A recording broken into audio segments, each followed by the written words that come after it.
welcome to another episode of Bug Watch. My name is Davey, aka Swissley. This is Biomassimo, and we are Bug Watch today. This guy is a bit of a screamer killer because he keeps screaming and he's killing my free time. So he's decided to come on to the show today. We're going to be talking about a couple of lists that I've spotted, all different detachments that are very exciting. Can't wait to tell you about them. Please like, subscribe to the channel, and comment below on any of the lists that you see on any of the points that I make. I've tried to record this episode once already today, and it was 40 minutes. So we're going to go a little bit faster through it today because I know that no one wants to sit and watch a video for 40 minutes. All right, let's look at some of the best lists from last weekend. Number one is Rude Steenbacker. So he's took a Synaptic Nexus, this is kind of the Synaptic Nexus you tend to see. Between this and John Lennon's list from the weekend before last. What's interesting about it, it's a bit of a Noah's Ark of reasonably costed monsters, what Roots decided to take, but obviously people to flex into 3 exocrines and things like that as well. But the Hive Titan with Synaptic Control is pretty much a staple, and we also have a Neurotitan here with Power of the Hive Mind to make his flamer a little bit better. So some of the other interesting tech here, you've got 2 small squads of Zoes. Now I tend to think that Zoes are actually, if you want their shooting to be successful, you really need 6. 3 of them just sometimes is too swingy.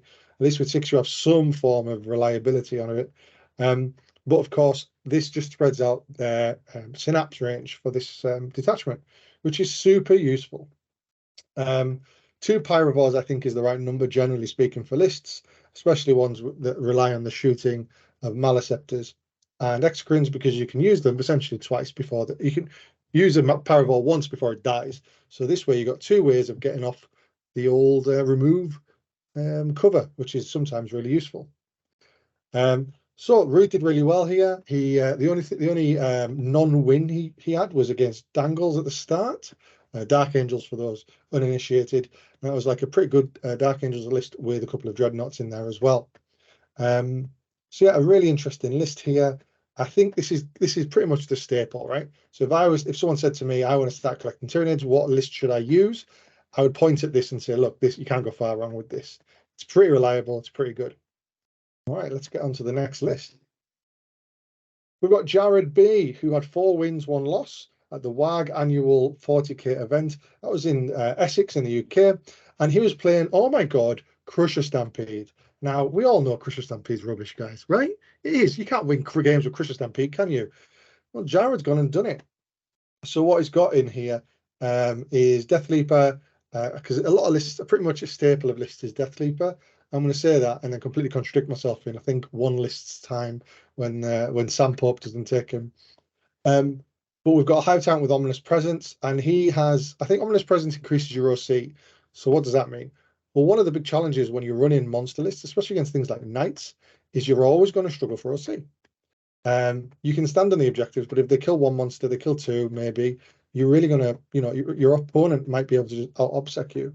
So it's really important to really lean in that OC. For a little bit of a masterclass on how this is done, watch on Twitch the Warhammer stream, John Lennon versus Richard Siegler. John Lennon does a really good job of having like 4 monsters just tow onto an objective.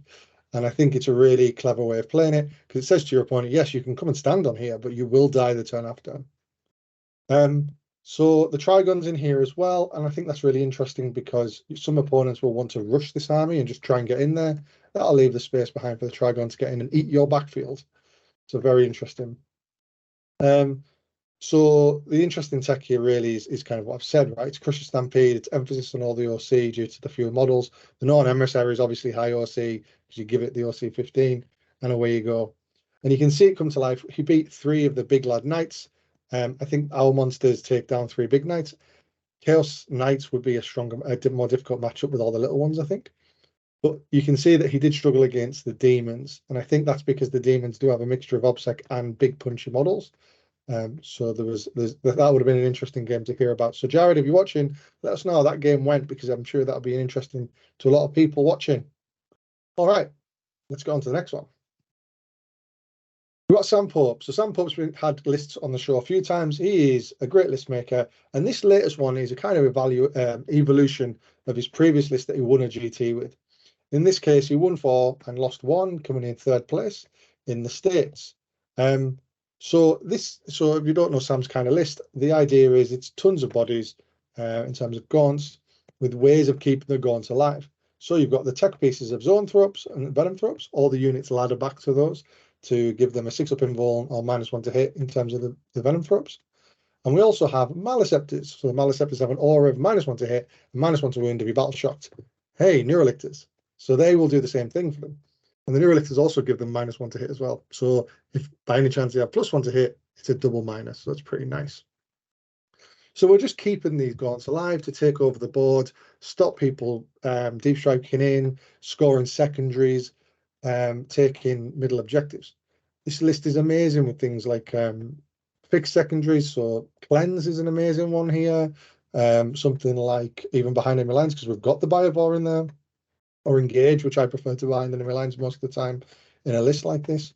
So this list is super strong, very oppressive. The only list that beat it is the one that has lots and lots of, I would imagine, lots and lots of shooting. So just triple breacher with devilfishes, Tau list, plus obviously all the Tau good stuff like crisis suits and what have you. And I think you've got enough shots to take out all these gaunts. So really interesting.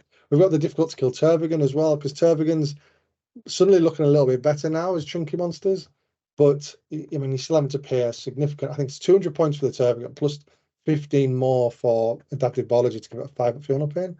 So it's a tax, but it's also saving you a CP in the one that you would spend for endless swarms to bring back all the bodies. Pretty interesting list, and really pleased to see that Sam's evolving it and growing it each time he brings it out. No Death Leaper, no Hive Tyrant. So really innovative stuff here, Sam. So thank you very much. All right, let's look at Brent Mooney. So we've got the first of 2 Vanguard Onslaught lists that I wanted to show you. 4 wins, 1 loss. Came 14th place at Kipper's Melee. This list is bizarre. It's mental. And I mean that in the best way possible. 3 Broodlords. Yes, let's go. 3 Squads of 10 Gene Stealers. Yes, let's go. And then tons of big snaky boys for deep striking. So what I can gather from this is Brent really loves the Vanguard Invader keyword. God, he loves it. Everything nearly has had a Vanguard Invader keyword. And that's absolutely great, because that's exactly the way GW wanted this detachment to play. I prefer Warriors to the Gene Sealers, to be honest, but I can imagine these guys do some significant work as well. So his only loss was to Tau Good Stuff, which is fair enough. It's a very strong army at the moment. But we have got wins against Eldari, against a Meta T-Suns list, against a pretty strong Necrons list as well. Some of the cool tech in here, obviously, as well, is the Morlock coming in. So you can actually have multiple activations with the Morlock if you manage it. So the Morlock comes in, does loads of mortal wounds, then you spend a CP at the end of your opponent's fight phase to take it back into Deep Strike and bring it back the turn after. So this is very sneaky, right? This isn't going to punch your opponent in the face. It's the water around the rock, right? It's going to try and get around the corners. It's going to try and pick off the right targets at the right times. If your opponent tries to get into you, then they're going to leave space behind for the Trigons and Morlock. And the Gene Stealers, are fast enough to pick off the targets they want to fight. So really interesting and a really cool list. Got a Wings Prime in there, actually. That's one of the things I'm interested in, because the Wings Prime, 80 points or something, no Warriors to go with. So is that coming in to do actions? It's very interesting. Probably cheaper than having a Parasite, I guess. So another good list. Well done to Brent for getting 4 wins and 1 loss. The next Vanguard Onslaught list is Matt Evans, who also got 4 wins. He got 1 draw and 1 loss and came 7th. This is a list I personally prefer within Vanguard Onslaught. So we've got loads of like Winged Primes and Warriors is the big thing. We've got a Neurotyrant with Hunting Grounds. So anything coming in from reserve on a 2-up is taking a Battle Shock test. Very nice. We've also got the Redeploy. Really good. 2 times 10 Gargoyles is doing work for you. Gargoyles are the best unit in the game, and this detachment makes them even better. So big fan of those. 3 Exocrines. Keep your opponent honest. They can't just stand in the open and go, well, if you're going to be sneaky and stuff, I'm just going to stand in the open and not care. These Exocrines will blow your head off. And then we've got the Neurolictors for the synergy. He drew against 11 Chaos War Dogs and Demons. I would love to know how that match went, because I'm terrified about that Chaos Knight matchup. We also got 4 wins against pretty good competition in terms of a Tau, with a Barracuda, but pretty good.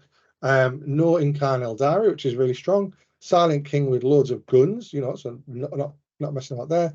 And Orcs, which Orcs I think have a good matchup into Tyranids. Yeah, sure, they have loads of -1. We have 4 of armor. Like they will get through it.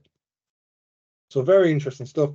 Matt here, the interesting, I think the tech here really is kind of luring the opponent in and punching them once they're in position. Battle Shock spam with those Neurolictors. And of course, the Winged Hive Tyrant is very fun to loan up. And watching your opponent try and line up all their guns and then you go, just going to loan up it, mate, is very, very good. Do I like 3x6 warriors? I've tried it. I'm not a big fan because I feel like these warriors, especially on the new bases, too big to hide. So depending on the terrain setup you've got, I think it's worth looking at that before you commit to something like that. The terrain I play on tends to be a little bit shorter, so I can't hide all those bases. I tend to use 2x6. But I can imagine it's very good because when they do connect, these warrior units are really good. All right. So I do have one honourable mention as well, and it's because a little bit of a tech piece that this person's used because it does synergize well with the Vanguard Onslaught attachment. So Teddy here had a 3-2, which was in 11th place in Nova Scotia. His list is very similar to the previous one with Matt's. However, there's one unit that I want to bring out, and he's brought 2 of them, and it's the Screamer Killer. Screamer Killers are 170 points worth of things you wish you put in your list instead. Like, they are very expensive, but they synergize really well with Vanguard Onslaught. So when they shoot things, whatever they shoot has to take a battle shock test at -1 leadership. Super strong, synergizes so well with what we're trying to do as well. So I really like them in Vanguard Onslaught. I hate paying 170 points for them. I would like to see, it's one of the units I'm really keeping a strong eye on when we have points data slits. So keep an eye out for those, because if they do come down to say 150 points, maybe they become viable. But at the moment, I'd rather take all 1 eye for 140. All right, very cool. Let's look at a little bit of, I had a look on StatCheck just to see which detachments had the best win rate and see what people are taking. That was a request from one of our users in the Discord. I think it was High Fleet Phil. By all means, guys, come and join our Discord. Come and join the chat. If you are interested in something, I'll have a look at it. I've got a baby. What else am I going to do? So let's have a look at Unending Swarm having the best percentage of all the detachments. So I've had a look at the detachment win rates. You can see here that Unending Swarm has a 57% win rate versus Vanguard Onslaught, which is a 53%. So a 4% delta between them. So you could argue Unending Swarm wins 4% more games, or what have you. What's interesting about it is only 4% of the player base is actually taking Unending Swarm, probably because it's a complete ball ache to play. It's a nightmare, but everyone can see that it could be very powerful.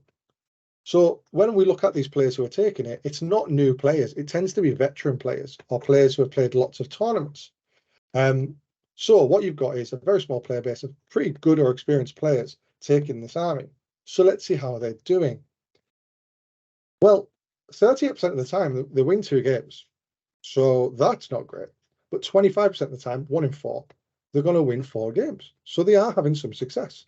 And you can see that come through when you look at the win margins. So the win margin, you can see at the bottom, the minus and the plus numbers. So if you look at, if you lose by 25 points versus if you win by 25 points, like, are you getting smashed? Or are you smashing people? It's pretty even on what you're doing. And to be honest, it's a bit of a gamble, because 30% are smashing your opponent, 30%, which are essentially smashing people who don't have an answer to what you're doing. Not very fun games, in my humble opinion. 30% are people knowing what to do against you and smashing you. And then the rest, so say 40%, is close games. So almost 1 in 3 games is a close game. 1 in 3 games is almost like 1 in 3 games is battering your opponent who they don't know what you're doing. And then 1 in 3 is your opponent knowing what to do and battering you. Yeah. Is that what you want your 40k life to be? I don't know. I did watch a podcast with Tyler Bartell, the Next Generation podcast, Best of Faction. And he had a really good explanation of how he uses it. So I'd definitely go and listen to that. It's really, really interesting how he brought that to life. But Not for me, buddy. Not at the moment. Watch this space. I'll end up playing it by Christmas. Cool. And that's it for this week, guys. I've managed to get it in under 20 minutes. Just a reminder, thanks, like, subscribe, consume. We want to, I want you to engage. If you've got any questions, come in and tell me, man. I want to hear. I want to talk Tyranids to people all the time. If you are in the UK and looking for an event, go to the Winter GT, the Winter GT hosted by Toys of Mass Destruction in Harpenden near Luton. An amazing event. Loads of tickets left. Unbelievable. Genuinely one of the best events I've ever been to. So make sure you do that. 45 quid a ticket as well. Really cheap. That's it from me and Massimo. I will catch you next time. Arrivederci.